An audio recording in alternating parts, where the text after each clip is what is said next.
Irmãos, nós continuamos aí a nossa sequência de palavras, de pregações a respeito da vida missionária da igreja.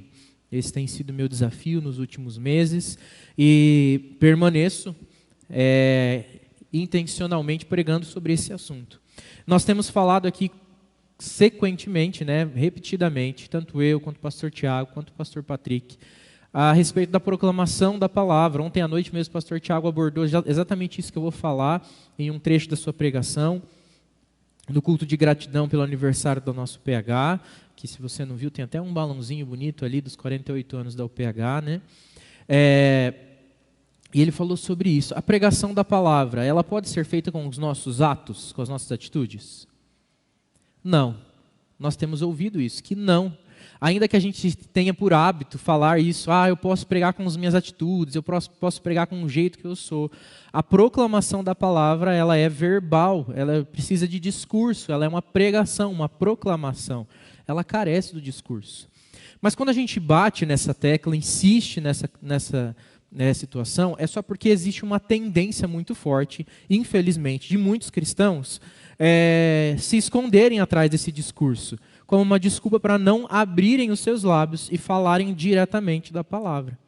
Mas, por outro lado, nós também não queremos desprezar a importância da conduta cristã. Então, se ela não é a proclamação da palavra, qual é o papel da conduta de um verdadeiro cristão na proclamação do Evangelho? Ela tem alguma participação, essa conduta? Vocês vão concordar comigo que você ouvir alguém discursando, vocês já viram isso? Campanha política. Alguém que discursa, vou fazer isso, vou fazer aquilo, vou ser assim, vou ser assado, a hora que entra no governo, faz tudo diferente, né? Essa incoerência entre discurso e prática, ela não é agradável aos olhos de ninguém, não precisa nem ser cristão para se incomodar com isso. Então existe uma necessidade de uma coerência entre o discurso, a nossa conduta e a nossa fala. Então quando nós falamos da necessidade de pregar, não estamos anulando a necessidade de viver, mas estamos dizendo que só viver não é pregar. Hoje eu quero falar com os irmãos à luz da história, de um trecho da história de Daniel, que vai estar descrito lá no capítulo 6 do livro do profeta Daniel, sobre o papel da conduta cristã, verdadeira, fiel, na evangelização. Qual que é o papel da minha e da sua conduta, do meu e do seu comportamento na evangelização? Se ela não é a proclamação da palavra, então como ela participa? Porque a importância ela também tem.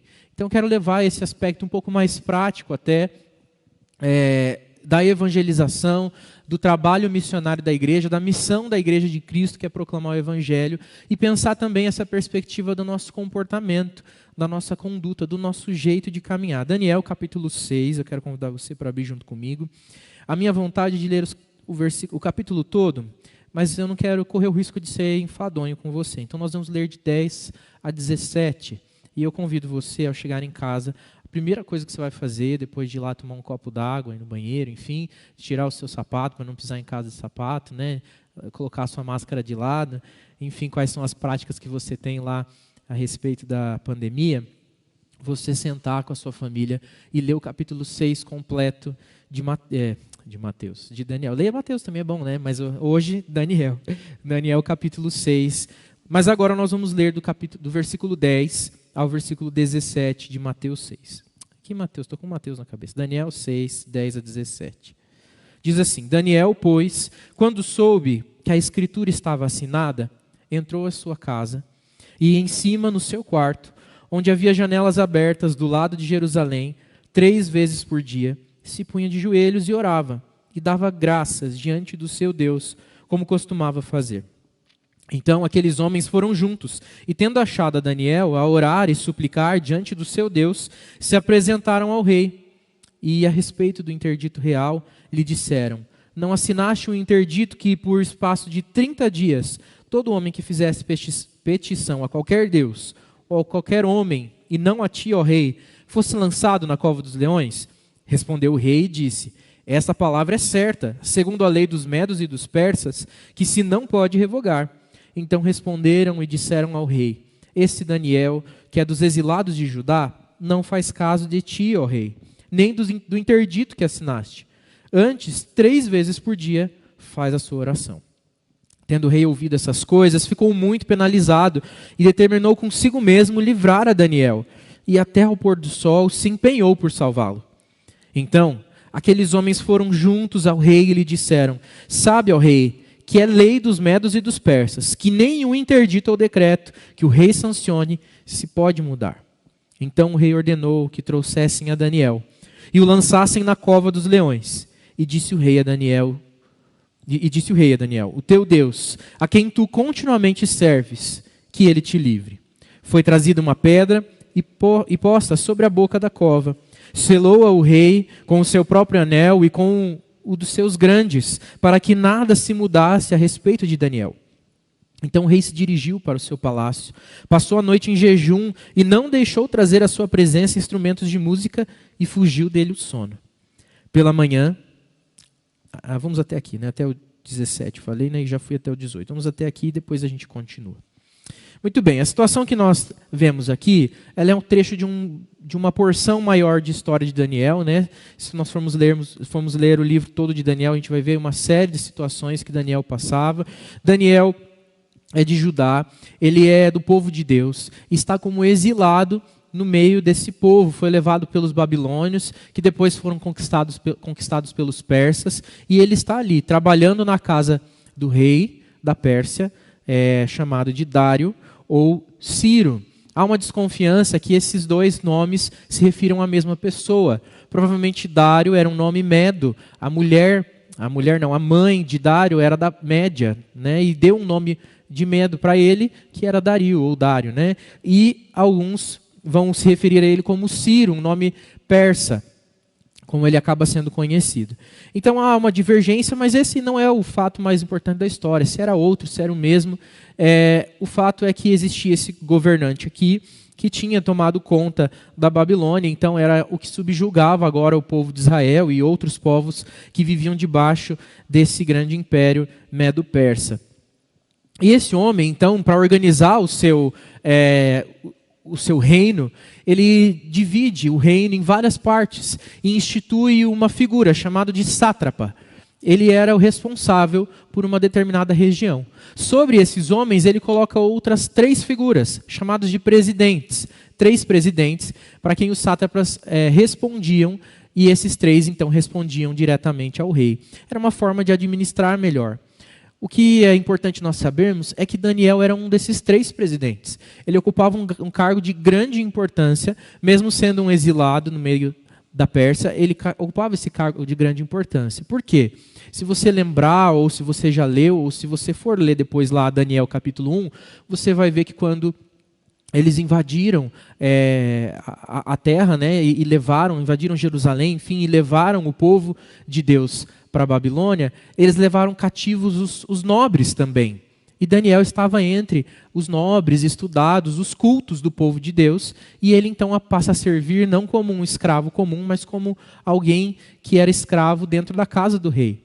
E ele acaba ganhando certo destaque pelos seus feitos, pela sua fidelidade, chegando a ocupar esse cargo de presidente, né, entre os 3 que governavam dentro de todo o império, de todo o reinado da Pérsia naquele tempo.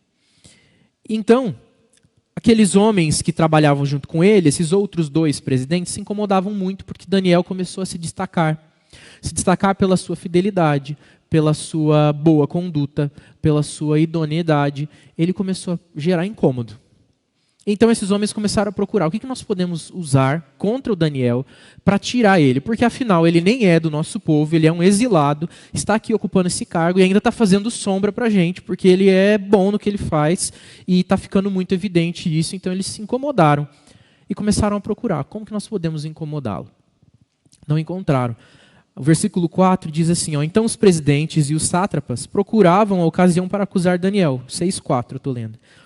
A respeito do reino, mas não puderam achá-la, nem culpa alguma, porque ele era fiel, não se achava nele nenhum erro, nem culpa.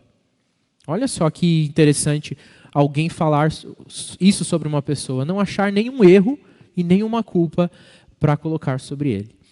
Então, quando eles viram que não tinha alternativa, eles tentaram apelar para aquilo que eles sabiam que Daniel fazia. Eles vão até o rei e conversam com o rei e falam, rei, saúdam o rei, né, engrandecem o rei ali como era a prática, e falam, nós temos uma grande sugestão para o senhor. O senhor é um homem incrível, um homem maravilhoso, não tem rei como o senhor. Eles usam do ego inflado do rei para sugerir que ele fizesse um decreto, que durante 30 dias ninguém deveria buscar a ajuda de nenhum deus e nem de nenhum outro indivíduo, senão do rei, servindo como um deus deve ser servido. O rei, claro, né, se sentiu muito importante.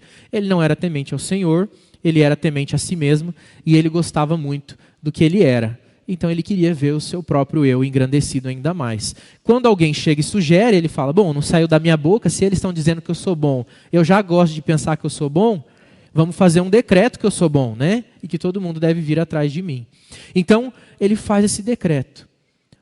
A questão é que nós tínhamos uma figura que não teria vontade alguma e não se sujeitaria a esse decreto, que é Daniel. E é justamente o trecho que nós lemos que fala que Daniel, quando soube que havia sido assinado esse documento dizendo isso, né, esse interdito, como diz o texto, ele não cessou com a sua prática. Eu não sei você, mas eu lembro quando eu escutava essa história quando criança, eu tinha a sensação que era assim, Daniel soube do decreto, aí ele foi lá, abriu a janela e começou a orar de janela aberta. Eu sempre tive essa sensação, né? Quando criança, crescendo e tal. Mas ao conhecendo melhor o texto e lendo melhor o texto, a gente observa que ele fazia algo que era do seu costume. Não faz nada de diferente que ele já não fazia. Daniel não vem jogar na cara das pessoas aquilo que ele crê. Ele só mantém a sua prática consistente de oração que ele já tinha há muito tempo. Daniel não passa a ser fiel ali naquele momento, mas ele sempre foi. Ele construiu uma caminhada de fidelidade com o Senhor. Então ele, com as suas janelas voltadas para Jerusalém, como era seu hábito, como quem sentia saudade da sua terra e lembrava que ali o seu Deus habitava, ali que o Deus tinha escolhido para ser a sua morada, onde o seu povo servia, ele então voltado para Jerusalém orava ao Senhor ali pelo menos 3 vezes ao dia. E foi pego fazendo isso, essa atividade. Esses homens sabiam que ele fazia isso, é por isso que eles armaram todo esse plano. Eles não estavam esperando qual era a reação de Daniel, eles já sabiam qual era a reação de Daniel, porque eles ligaram os pontos. Daniel tem uma conduta firme, ele não vai mudar, ele vai se colocar em risco. E eles então flagraram Daniel nessa atitude e levaram o caso ao rei. O problema é que o rei se agradava muito do que Daniel fazia e até queria colocar ele sobre todos os outros presidentes, que é o que o texto diz. Se você ler ali o comecinho do capítulo, ele vai falar isso. O rei se agradou tanto que queria colocar ele sobre todos. Então, quando o rei sabe que ele vai ter que acusar legitimamente aquele que ele gostava, ele se incomoda. E o texto fala que ele coloca como missão naquele dia. Até o fim do dia ele ficou incomodado. Eu vou tentar salvar Daniel. Mas existia uma lei maior do que ele. Uma lei dentro do Império Medo-Persa de que todo interdito assinado não pode ser revogado. Mesmo o rei que tinha criado aquele interdito, ele não podia desfazê-lo. Então ele teria que fazer a lei cumprir. Teve que jogar Daniel em meio aos leões. Daniel então é jogado numa cova cheia de leões, e eu imagino que eles não estivessem bem alimentados, mas justamente por ser um lugar de castigo, que eles tivessem recebido até uma certa negligência no alimento, para que eles tivessem ainda mais voracidade ao receber algum tipo de carne viva ou morta. E o alimento que eles receberam naquele dia foi a vida do próprio Daniel. Se você acompanha os estudos de quarta-feira, você vai saber algumas informações que eu vou falar aqui para você como repetida, porque o pastor Tiago deu um excelente estudo sobre esse capítulo, e está lá disponível no YouTube, né? Já vou fazer também aqui a propaganda. Eu gosto sempre de lembrar, porque um dos objetivos de nós filmarmos, transmitirmos, é permanecer com o conteúdo disponível lá para você acessar quando puder. Então eu quero convidar você a acessar o conteúdo que está lá no estudo de Daniel, que foi dado às quartas-feiras. Tem o livro todo lá explicado, para você poder acompanhar. E ele fala, pastor Tiago lembrou a gente nesse estudo lá, que Daniel, nessa época aqui, ele não era um jovem mais. Ele podia ter em torno de 80 anos já. Então, imagine que jogaram um senhor de 80 anos para os leões. Imagina a força que ele tinha para resistir a um leão. ou talvez mesmo para suportar até aquela queda. Eu imagino aqui que a cova não era uma portinhola que você abria e colocava a pessoa lá dentro, mas até para facilitar o manejo dos leões, algo que fosse até um pouco abaixo, que ele tivesse que descer, enfim, ou até mesmo ser jogado, né? Mas esse homem foi exposto nas suas condições de limitação, pela sua idade, condições físicas limitadas, ele foi exposto a esse perigo. O rei ficou muito incomodado, não dormiu à noite porque ele gostava de Daniel, mas pela manhã, o texto fala para nós, num trecho que nós não lemos, que o rei logo cedo foi lá, até a cova, e chamou por Daniel, na expectativa de que Deus tivesse salvado Daniel. E ele salvou. Daniel não tinha sofrido nenhum dano, ele é retirado da cova, e quem é jogado na cova agora são aqueles que acusaram Daniel. Não só eles, mas também os seus filhos e as suas esposas. Eles são condenados com toda a sua família. E o texto termina dizendo para nós então, lá no versículo 25, que o rei Dário escreveu aos povos e nações, e homens de todas as línguas que habitam em toda a terra: paz vos seja multiplicada. Faça um decreto pelo qual em todo o domínio do meu reino os homens tremam e temam perante o Deus de Daniel. Porque ele é o Deus vivo e que permanece para sempre. O seu reino não será destruído e o seu domínio não terá fim. Ele livra e salva, fez sinais e maravilhas no céu e na terra. Foi ele quem livrou Daniel do poder dos leões. Olha que interessante essa história, né? Geralmente a gente usa essa história para falar do quanto Deus é um Deus que salva, que livra e que cura, que cuida, que protege, e essa é uma verdade que esse texto nos prega, mas hoje eu quero falar um pouquinho sobre essa conduta de Daniel. E nós extraímos algumas lições sobre o nosso aprendizado da vida missionária da igreja a partir da conduta de Daniel. O que é então que faz diferença o ter ou não ter uma conduta fiel na evangelização? A primeira coisa que a gente pode destacar aqui, a partir da conduta de Daniel, é que essa conduta de Daniel, uma conduta fiel, transforma o nosso desempenho, transforma aquilo que nós fazemos, somos. Sim, o Evangelho nos transforma de tal maneira que o nosso desempenho é modificado. O que eu quero dizer com isso não é que Deus nos avalia pelo desempenho, não é que nós somos bons ou maus pelo nosso desempenho, mas é um fato de que o Evangelho modifica o nosso desempenho, modifica a forma como nós fazemos as coisas. Daniel se destacou não simplesmente porque ele era disciplinado, um bom homem, mas porque junto disso ele só era e tudo isso por causa da presença de Deus na vida dele. O que Daniel tinha não era uma conduta de bom cidadão. E eu gosto de falar isso e volto a repetir. Deus não chama a gente para ser gente boa, mas chama a gente para ser filho. O que Daniel tinha era uma conduta de filho de Deus. Mais do que bom cidadão, ele era filho de Deus. E as pessoas podiam reconhecer isso nele. Que na verdade ele fazia as coisas de maneira diferente, não só porque ele era muito aplicado, porque ele era um homem correto e tinha sido bem criado, mas porque Deus o constrangia a fazer isso, por causa da sua fidelidade com Deus. Daniel era um homem piedoso, e a sua piedade afetava diretamente a sua forma de fazer as coisas. Então ele trabalhava, mas ele trabalhava muito bem, porque o evangelho fazia diferença na vida dele, né? A palavra de Deus. A palavra evangelho, ela vem sendo utilizada aí vem a ser utilizada mais no Novo Testamento, mas eu quero utilizar ela de maneira mais ampla, falando da boa nova de salvação, e o Deus que salva através de Jesus no Novo Testamento, salva desde o Antigo pela promessa da vinda do Messias. E sim, ele era transformado pelo evangelho, que já era uma realidade, a vida do Messias, a vinda do Salvador. Né? E Daniel vivia debaixo dessa esperança de que Deus salvaria aqueles que são seus. Então sim, ele tinha uma vida totalmente transformada pela mensagem da palavra de Deus, pelo Deus Salvador, e isso fazia com que ele trabalhasse diferente. O cristão precisa sim ser um excelente funcionário no seu trabalho. O cristão precisa ser sim um excelente cidadão no seu bairro, na sua cidade. O cristão precisa ter responsabilidade social, ambiental. E isso é um desafio para nós. Porque a maioria de nós, e eu falo pensando em mim, em primeiro lugar, nós somos negligentes com uma série de coisas relativas à nossa vida. A gente ainda quer trazer o evangelho só para a realidade espiritual, ou melhor, realidade religiosa, quando nós deveríamos trazer o evangelho para todas as coisas da nossa vida. Nós devemos ser pessoas justas e corretas no nosso trabalho. tratando com amor aquele que trabalha conosco, aquele que trabalha debaixo da nossa liderança com misericórdia e serviço. Nós precisamos olhar e ter uma conduta transformada pelo Evangelho. E era isso que Daniel tinha. A conduta, então, de Daniel era baseada nisso, naquilo que ele vivia.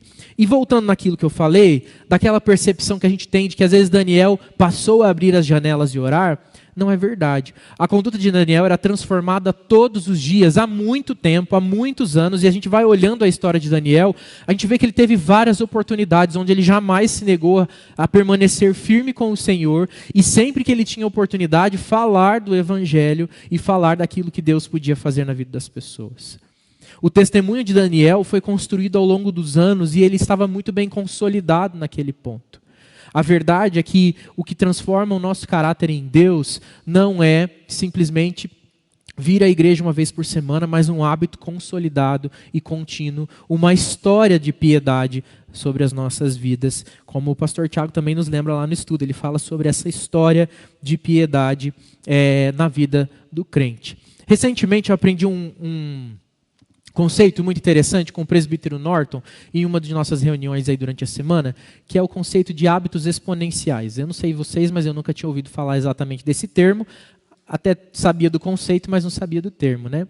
Hábitos exponenciais é algo como o seguinte: imagine que você escolhe que você vai escovar o dente durante 15 minutos, uma vez por semana. Porque você vai falar assim, ao invés de ficar todo dia tendo serviço lá de escovar o dente, eu vou tirar ali no sábado 10, 15 minutinhos e vou escovar para valer, assim, com mais pasta do que eu costumo pôr, por mais tempo, e enxaguando bem a minha boca. Vai fazer efeito? Não, porque se você comer uma carne no domingo e for esperar só até o próximo sábado para escovar o dente, a situação vai estar complicada lá no sábado, né? E não importa se você escovar ele por 15 minutos, não vai surtir efeito. Mas se você todos os dias tirar o tempo para a escovação diária necessária, lá 3 vezes ao dia no mínimo, né? Ainda que seja uma escovação que não seja de 15 minutos, né? Eu não gasto 15 minutos escovando o dente, a gente gasta muito menos do que isso. Mas se você tiver uma consistência no seu hábito, pronto, ao longo prazo, esse hábito faz muito efeito. A disciplina de buscar ao Senhor continuamente, ela tem efeito no curto, no médio e no longo prazo. Mas ela se faz numa consistência, num hábito consistente. Então, meu irmão, não adianta você vir aqui com o coração muito aberto no domingo. É escovar o dente 15 minutos uma vez por semana. Você precisa construir um hábito consistente, que transforme a sua vida constantemente, todos os dias. Separar todos os dias um tempo para leitura, oração e devoção ao Senhor. Uma vida piedosa não se constrói com momentos de espiritualidade, mas se constrói com uma caminhada, uma jornada de espiritualidade na presença do Senhor. Nós não podemos vir visitar Deus aqui na casa dele no final de semana, mas precisamos convidar ele para fazer parte da nossa vida todos os dias e todo instante aonde nós estamos e aonde nós formos. E era isso que Daniel fazia. A conduta de Daniel era construída com base na ação do Senhor sobre a vida dele. Então não adianta você saber muito sobre o que você tem que fazer. Você precisa viver constantemente essa busca e ser abastecido no Espírito de Deus, para que você possa então viver uma vida piedosa, uma conduta fiel diante do Senhor. Muito bem, então se essa conduta fiel transforma a nossa forma de fazer as coisas, tudo que a gente faz é diferente. Assim como Daniel teve destaque desde lá do começo. As pessoas percebiam que ele tinha mais conhecimento, que ele era mais saudável, porque ele se alimentou de forma diferente. E ele foi sempre tendo algum destaque. Se você ler o último versículo aí do capítulo, diz assim, Daniel prosperou no reinado de Dario e no reinado de Ciro, o persa. Daniel sempre prosperava. Se você voltar lá no capítulo 1, você vai ver que o capítulo também termina com a mesma fala, que não foi encontrado um homem mais douto na ciência, em todas as coisas do que Daniel. Daniel prosperava no Senhor e ainda recebeu a habilidade de interpretar sonhos e visões. Enfim, o Senhor abençoava muito a vida de Daniel, porque Daniel se encontrava constantemente aos pés do Senhor Jesus. E aí, como que isso então afeta o meu trabalho, a nossa missão como igreja de evangelização? É que crentes fiéis, na sua conduta fiel, homens de Deus, mulheres de Deus, crianças de Deus, uma igreja que tem uma conduta fiel, abre oportunidade para a palavra ser proclamada, para a proclamação do Evangelho.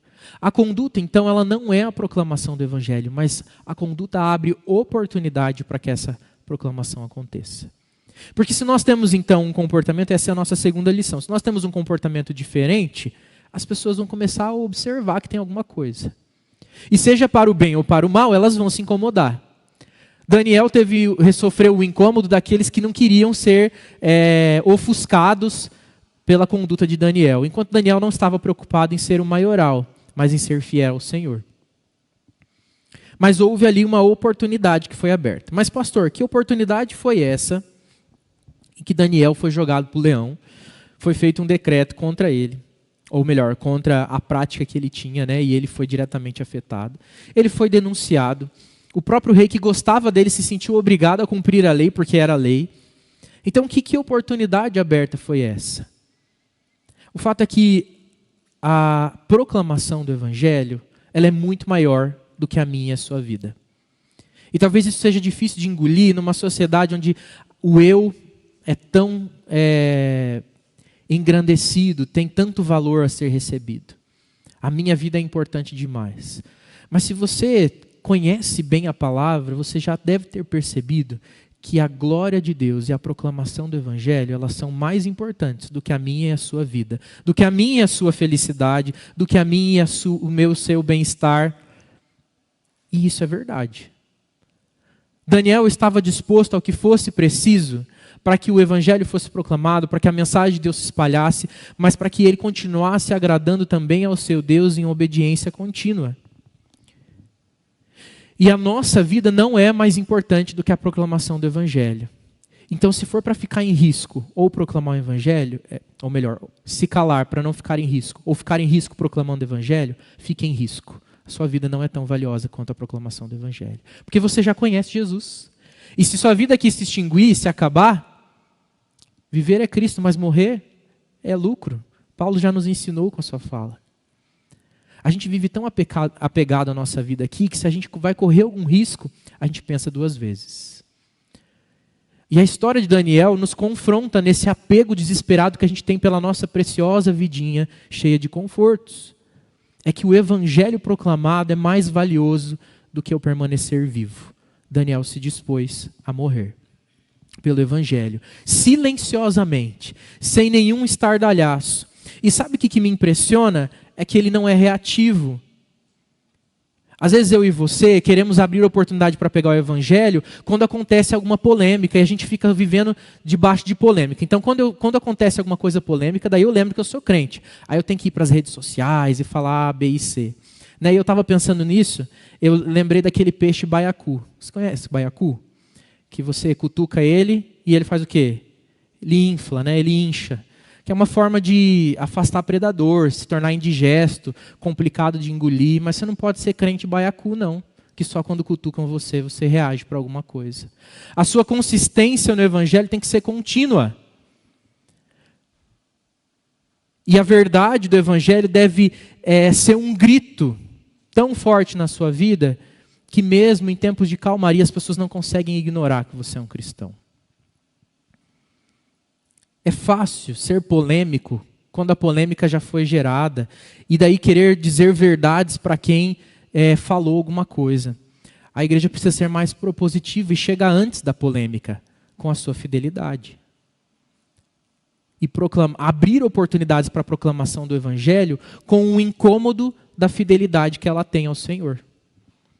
Entende o que eu quero dizer? Você consegue perceber como é diferente quando a gente fica só reagindo ao que o mundo propõe, quando a gente propõe primeiro porque nós temos fidelidade ao Senhor? A minha e a sua conduta precisa abrir oportunidades para a proclamação do Evangelho, mesmo que seja a custo da nossa vida. Mesmo que custe a minha e a sua vida. Daniel não confiava nos homens, não apoiava sua confiança no sistema dos homens, ele não se importava com o que eles poderiam prover, porque ele sabia que o sistema dos homens é corrupto. E foi isso que ele provou. Mesmo o rei, que gostava tanto, tinha tanto apreço por Daniel, no momento em que ele se sentiu afagado no seu ego, ele foi lá, escreveu e assinou o decreto sem pensar duas vezes. Vão me adorar por 30 dias? Eu é que não vou dispensar essa oportunidade. Mas ele foi o primeiro a sentir quando veio o nome de Daniel para ser acusado e jogado na cova dos leões. O sistema dos homens é falho, eles vão propor leis. E se você tem uma percepção aí grande do que está acontecendo à nossa volta, nós lidamos com isso todos os dias.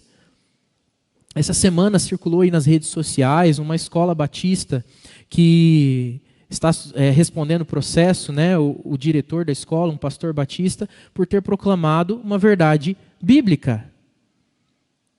Já é uma realidade, mas não é nem de hoje. O mundo sempre vai propor coisas que tentam calar o evangelho, calar a igreja. Porque a verdade do evangelho, ela acusa a mentira que os homens propõem.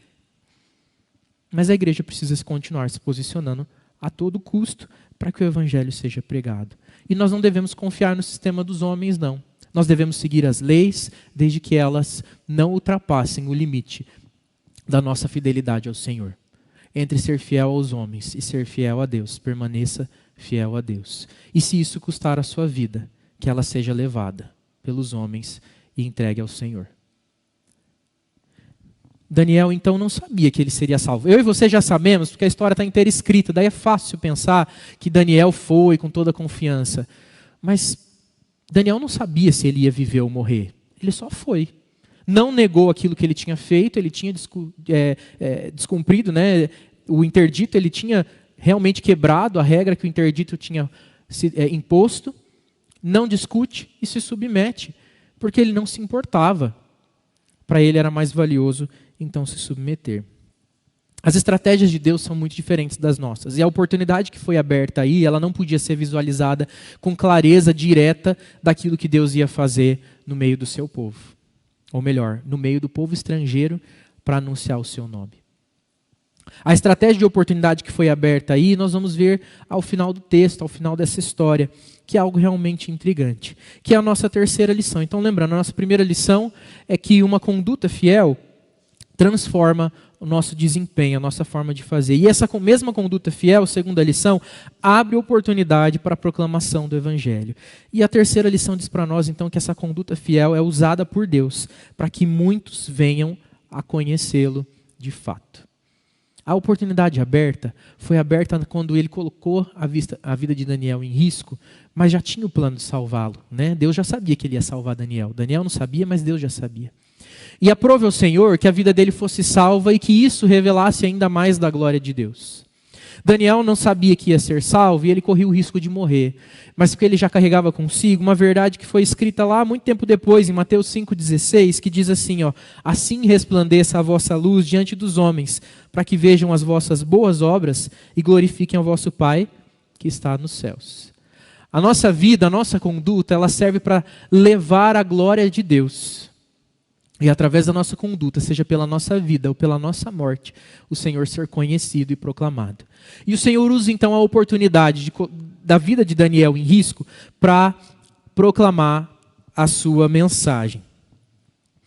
O crente fiel, ele não se esconde, não fica secreto e só reage na hora que precisa, mas ele permanece firme sempre para que o seu testemunho ultrapasse inclusive o contexto local.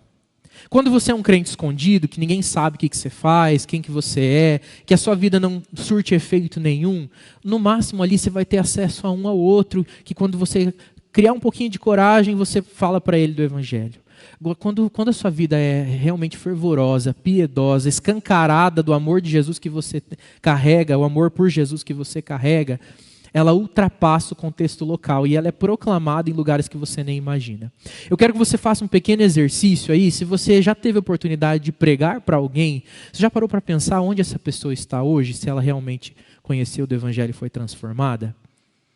Ela vai atingir lugares que você não atinge. E o que ela pregar vai passar ainda para outras pessoas que vão atingir outros lugares. Alguém pregou para alguém que pregou para você. Alguém pregou para alguém que um dia se tornou um pastor, uma liderança e que fundou essa igreja. Alguém pregou para Simonton um dia e ele veio e trouxe a igreja presbiteriana do Brasil a igreja presbiteriana para o Brasil. A gente não pode esquecer que as ações de Deus, elas redundam em coisas muito maiores do que a nossa própria história. E o que ele nos chama é para sermos instrumentos dele. A missão de Deus vai acontecer porque o maior interessado em proclamar o evangelho é o Senhor, e ele vai fazer todos os meios funcionarem para que o seu evangelho seja proclamado. Mas é privilégio, alegria minha e sua participar dessa obra maravilhosa. E ele nos chama para fazer isso com fidelidade e obediência, através de uma conduta fiel que abre oportunidades para a proclamação do evangelho. Olha a oportunidade que Daniel abriu para proclamar o evangelho sem ele perceber. Naquele momento, então, ele foi jogado na cova. O rei ficou incomodado com aquilo. E logo cedo, quando ele pôde ter a oportunidade de ir até Daniel, ele foi lá e verificou. E olha lá no versículo 23, melhor, 20, né? 22, o meu Deus, isso aqui um pouquinho antes, aí, no 21 ali. No 20 mesmo. Chegando-se ele à cova, chamou por Daniel com voz triste, e disse o rei a Daniel, Daniel, servo do Deus vivo. Olha que interessante este reconhecimento que o rei faz. Dar-se-ia o caso de que o teu Deus, a quem tu continuamente serves, tenha podido livrar-te dos leões? Então Daniel, surpreendentemente, responde ao rei, ó rei, vive eternamente. O meu Deus enviou o seu anjo, e fechou a boca dos leões, para que não me fizessem dano, porque foi achada em mim inocência diante dele. Também contra ti, ó rei, não cometi delito algum. Então o rei se alegrou e mandou tirar a Daniel da cova, e assim ele foi tirado. E o rei ordena então que se joguem aqueles homens que quiseram acusar Daniel para serem castigados. A conduta fiel, ela nem sempre leva à salvação da nossa vida, mas sempre leva à glória de Deus. E isso que é mais importante. Mas o Senhor resolveu salvar a Daniel. E ainda trouxe justiça, porque o Senhor permanece justo, independente do fim daquele que é o seu servo, se é a vida ou se é a morte. E ele então humilha o pecado e os pecadores. Os inimigos de Deus são humilhados diante da fidelidade dos seus servos. E a glória de Deus é proclamada através disso. Mas há algo muito fascinante que acontece aqui. Quem proclama o evangelho nessa hora, quem leva a mensagem de Deus, nem é o próprio Daniel. O Senhor tem os seus meios e os seus instrumentos, mas a conduta de Daniel abriu oportunidade para que o rei, maravilhado diante de tudo que aconteceu, escrevesse um novo decreto. E nesse novo decreto, o que ele diz? Todos precisam conhecer o Deus de Daniel. Ele é poderoso demais. Ele é o Deus que salva. Ele leva uma mensagem de salvação a todas as línguas e povos que estavam debaixo do seu governo. E é isso que diz, a gente já leu ali o versículo 25. Nações e homens de todas as línguas que habitam a terra receberam essa mensagem. Homens tremam e temam perante o Deus de Daniel. O Senhor abriu uma oportunidade muito maior do que Daniel poderia alcançar. Através da vida de Daniel, ele poderia alcançar os seus companheiros presidentes, os sátrapas, aqueles que trabalhavam no palácio, mas o Senhor tinha planos ainda maiores e fez com que povos e nações conhecessem do Deus que salva. A minha e a sua fidelidade abrem oportunidade para que a palavra de Deus seja proclamada de maneiras inesperadas. A gente só precisa caminhar com o Senhor em fidelidade e obediência contínua.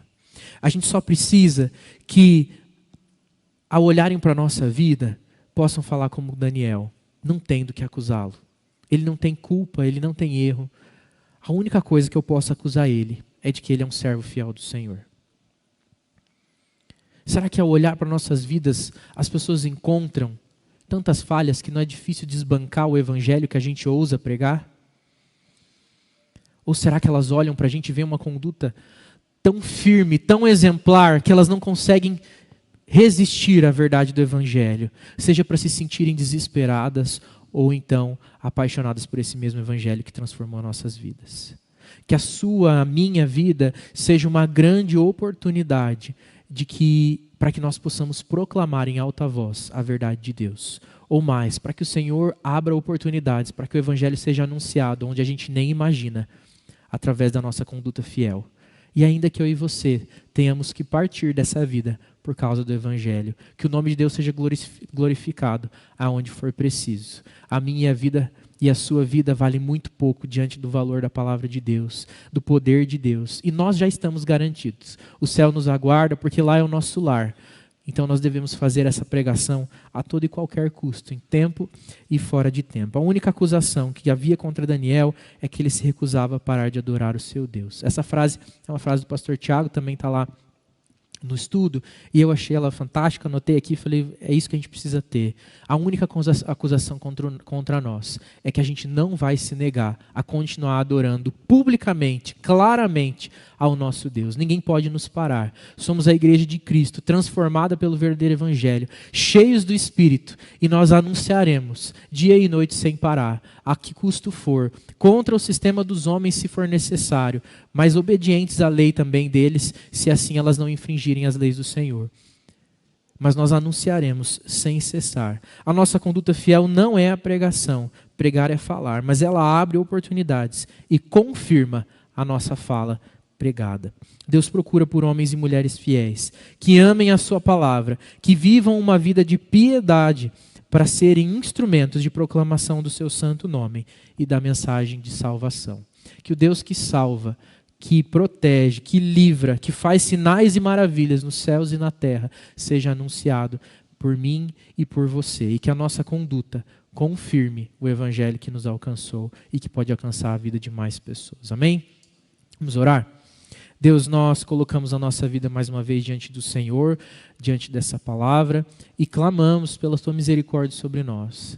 Dá-nos, ó Deus, fome e sede da tua palavra continuamente. Dá-nos o desejo intenso de te buscar. Como eu preciso mais disso, Deus, de mais desejo de te buscar, ser mais fiel, de ter uma conduta mais fiel ao Senhor, de ter consistência, continuidade na busca ao Senhor, uma história de piedade. Deus, escreve nas nossas vidas uma história de piedade.